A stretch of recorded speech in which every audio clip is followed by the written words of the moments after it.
I wouldn't be surprised if Bitcoin did something like this. Every crypto millionaire knows this one little trick. I do think that we can retest the all-time highs sometime over the course of this summer. We're in a bull market for crypto. I see no reason why that should change. Bitcoin is ranging. And while crypto Twitter is calling for the devs to step in, global asset management firm Bernstein is calling for a $200K Bitcoin price by 2025 and a $1 million Bitcoin price by 2033. These price targets have increased. While they were calling for a $150,000 Bitcoin price by 2025, now it is $200K, and now it is $500,000 by the end of 2029 and $1 million by 2033. By the way, this is Bernstein's business. They're in the business of making good financial investments for their clients. Ultra high net worth individuals, investors come to Bernstein. They say, where do I put my money? Bernstein tells them. And now they're telling clients Bitcoin could hit $1 million by 2033 and hit a cycle high of $200,000 by 2025. Of course, they have a whole thesis in their report. This forecast is based on the anticipated surge in demand for Bitcoin, particularly demand from the spot Bitcoin ETFs managed by industry giants like BlackRock and Fidelity. So Bitcoin is ranging, but those who study what's happening behind the scenes understand that much higher prices are likely to come in the future. Managing director at Grayscale, Zach Pandel, explains why Bitcoin is going much higher this year and next year. Listen. The three big trends are, first, a Federal Reserve that is interested in lowering interest rates because inflation is coming down. Second, steady demand for the spot Bitcoin ETF products. And third is more favorable political trends for the asset class that may include additional regulatory approvals over the course of this year. I think all three of those things are driving the asset class forward. I don't see any major change in those trends today. So I do think that we can retest the all-time highs sometime over the course of this summer. How fast we get there is going to depend on some of the specifics, but we're in a bull market for crypto. I see no reason why that should change for the short term, and testing and taking out the all-time highs relatively soon is possible. And really, the data is showing that Bitcoin is in heavy accumulation mode.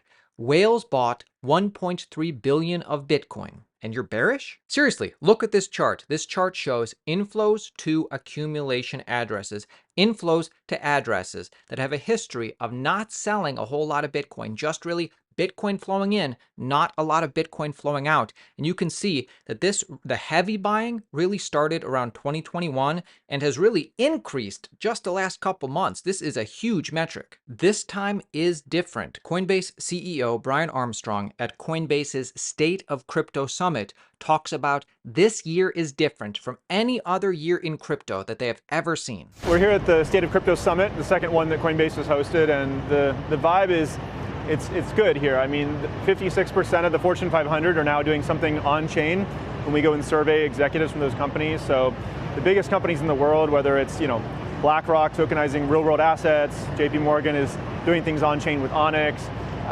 Google Cloud is accepting crypto payments, fintechs like Stripe and PayPal are doing things with stablecoins. So I think crypto is here to stay, and the biggest companies in the world are all integrating it.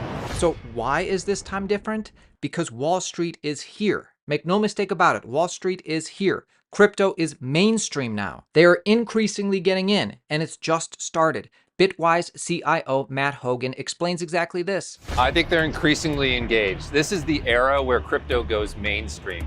You can see that in the approval of spot Bitcoin ETFs. You can see that in firms like BlackRock entering the space. People like the state of Wisconsin allocating $100 million to Bitcoin ETFs. So it's warming. They're not all the way there. They're still finishing their due diligence. I think we'll see an acceleration of ETF flows in the second half of the year as they complete that. But you can see by the crowd here, I mean, the room is packed. People are standing in the back.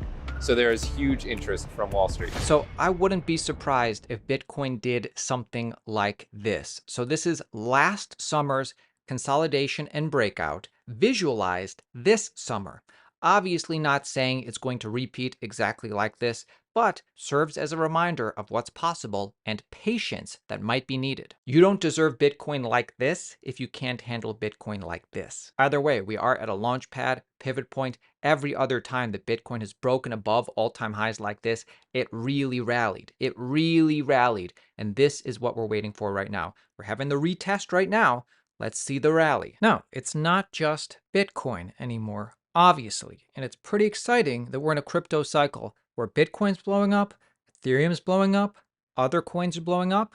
I mean, just let's take Ethereum, for example. Gary Gensler made a statement just the other day. He said that he believes the Ethereum ETFs will be fully approved and ready for launch likely in the summer. I mean, technically he said by September, but probably before. New information today, just in, the spot Ethereum ETFs are now expected to start trading July 2nd. The Bloomberg analysts are saying this, and this is what Eric Balchunas had to say. Update, we are moving up our over-under date for the launch of the spot Ether ETF to July 2nd. Hearing the staff sent issuers comments on S1s today, they're pretty light, nothing major, asking for them back in a week. Decent chance they work to declare them effective the next week and get it off their plates before holiday weekend. Anything's possible, but this is our best guess now. Very exciting. Let's see what Brian Armstrong, the Coinbase CEO, has to say on Ethereum this cycle, including Ethereum ETFs this cycle. I was going to ask you about Base and the ability to scale Ethereum. Let's get your take on that, but also Ethereum ETFs, what kind of demand you're hearing if and when those get approved officially? Yeah, well, Base is an Ethereum layer 2, like you said, which is, it's helping blockchains scale. So the original blockchains that came out, they were a computer science breakthrough, but they were a little bit slow, a little bit expensive. Layer 2 has changed that. There's a real scaling story now, and it's kind of like when the internet went from dial-up to broadband. Now, the Ethereum getting approved as an ETF is another important step. We've started to see really massive inflows. What's amazing is that, Cathie Wood was saying this on a stage earlier, even with the great inflows we've seen today, the major sources that could be there in the future haven't even turned on yet. Morgan Stanley and UBS, the ETF, those crypto ETFs haven't been integrated yet. So I think the future is bright on that dimension, and Bitcoin miners are only putting out a small amount of supply, and so the demand is exceeding supply. Not to mention the fact that the products being created around Ethereum, and all crypto for that matter this cycle, really on the next level. I mean, for instance, now you can stake your Ethereum natively in MetaMask, even if you don't have 32 ETH, any amount of ETH. This chart right here really is eye-opening for Ethereum. So it's non-zero wallet addresses combined with the Ethereum price chart. Now, obviously, non-zero wallet addresses are always going to uptick, right? Unless there's serious problems. For any enough length of time, this should pretty much always be going up and to the right. However, sometimes it goes a lot up and to the right, farther. Sometimes it's, lesser. And the way it stands right now, this metric is making Ethereum look really good. ETH price has aggressively shot through the trend line in non-zero wallets in the first two cycles. You can see ETH price goes above here, ETH price goes above here. Now this is this cycle. The trend line in wallets points to the fair value of Ethereum in 1 year being 6K.